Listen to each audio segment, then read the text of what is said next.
the best 60-ish seconds of your week. This week, the FBI paid a visit to Michael Cohen's residence, offices, and various buildings, and Mark Zuckerberg paid a visit to the United States Capitol, where he sat on a little pillow for a couple of days, giving testimony before both the House and the Senate.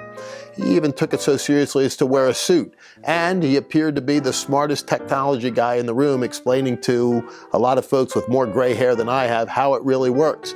Mark Zuckerberg, though, had the ability, uncanny as it might seem, of uniting a Congress. They all seem to be rallying around their position versus his. But think about what the American people are thinking. Are they more pro-Facebook or pro-U.S. Congress?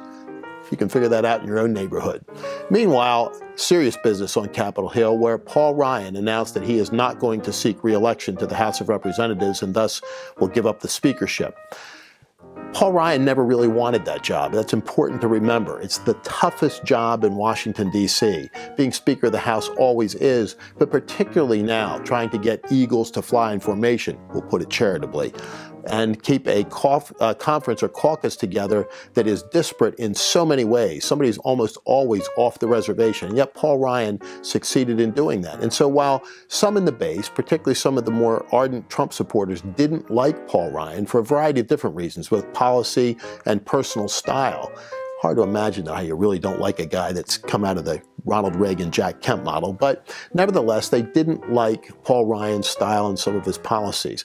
But when you pause to consider what he did, he really delivered for the president, especially on the most important advance of this administration legislatively, namely the tax cuts that are stimulating the economy and will put us on a stronger, faster path to true economic growth.